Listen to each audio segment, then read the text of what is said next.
राम राम सा, राधे राधे, श्री शिवाय नमस्तुभ्यम।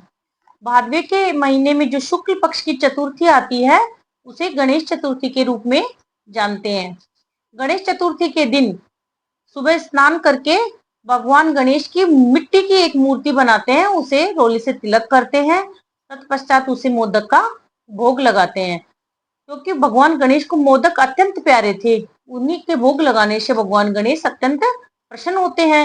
और जितने प्यारे भगवान गणेश को मोदक हैं, उतने ही प्यारे भगवान गणेश को दुर्वा के तार होते हैं। तो गणेश चतुर्थी के दिन 21 दुर्वा के तार लेकर उन्हें क्रम से भगवान गणेश की मूर्ति पर चढ़ाने चाहिए। उनके 10 जो नाम होते हैं उन पर दुर्वा के 21 तार क्रम से दो तार करके चढ़ाने चाहिए, जिसमें उनके 10 नाम भगवान गणेश के हैं। गताधिपय, गौरी सुमन, अधनाशक, एकदंत, ईश पुत्र, सर्वसिद्धप्रद, विनायक, कुमार गुरु एवं त्रास और मूषक वाहन। इस तरीके से क्रम से भगवान गणेश के 10 जो नाम होते हैं उन पे दो दुर्वा के तार चढ़ाते हैं। भगवान गणेश के इस तरीके से पूजन करने के पश्चात अपनी गणेश चतुर्थी की शुरुआत करते हैं। और गणेश चतुर्थी के व्रत को लेकर एक कहानी है जो मैं आपको सुनाती हूँ।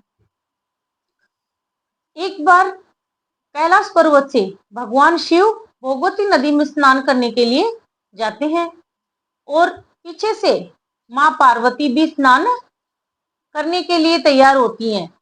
पर वो क्या करती हैं, अपने महल का एक पुतला बनाकर अपने प्रवेश द्वार पर उस महल के पुतले को सजीव करके खड़ा कर देती हैं और उस बालक को वो गणेश नाम देती हैं और उसे आज्ञा देती हैं कि जब तक मेरा स्नान संपूर्ण न हो जाए तब तक आप किसी को भी अंदर नहीं आने दें, ये मेरी आज्ञा है।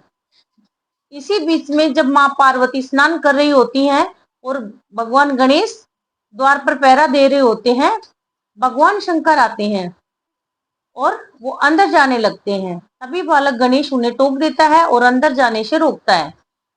इस उदंडता से, बालक की ऐसी उदंडता से भगवान शंकर नाराज हो जाते हैं और अपने त्रिशूल से उस बच्चे का धड़ से शीश अलग कर देते हैं और क्रोधित होकर अंदर चले जाते हैं। उनकी टेढ़ी भ्रुकुटी को देखकर, उस गुस्से से लाल चेहरे को देखकर माँ पार्वती सोचती हैं कि खाने में विलंब होने की वजह से शायद भगवान शंकर नाराज हो गए हैं। तो तुरंत 2 थालियों में भोजन लगाती है माँ पार्वती और भगवान शंकर से अनुरोध करती हैं कि हे दिगंबर, आप भोजन ग्रहण करें। तभी भगवान शंकर पूछते हैं कि हे शैलजा, आपने 2 थालियों में भोजन क्यों लगाया है?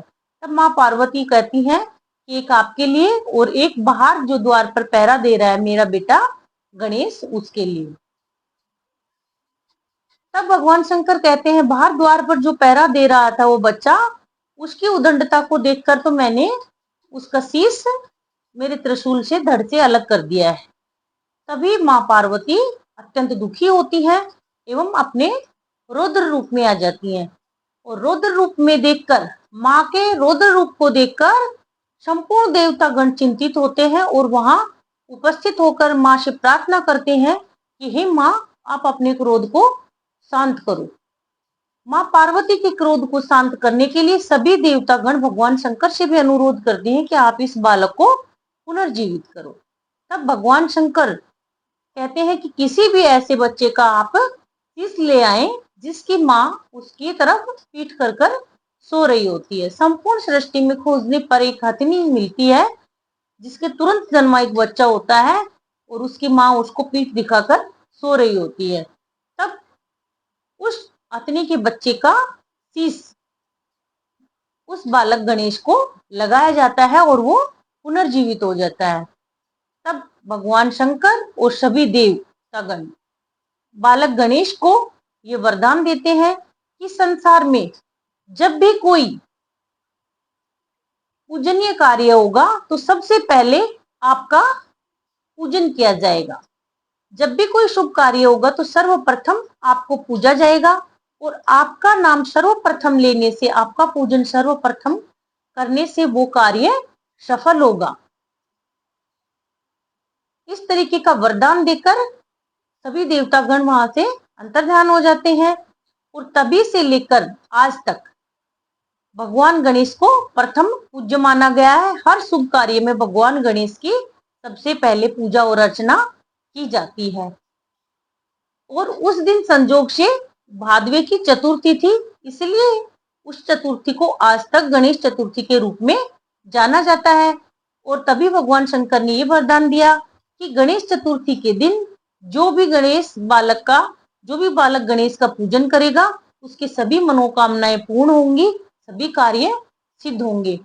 हे प्रभु, जैसा वरदान आपने गणेश बाबा को दिया उसी तरीके से गणेश बाबा का गणेश चतुर्थी व्रत करने से, उसकी कहानी सुनने से और उकारा बनने से सभी के मनोरथ सिद्ध करना, सभी के कार्य सिद्ध करना। राधे राधे, जय श्री कृष्ण।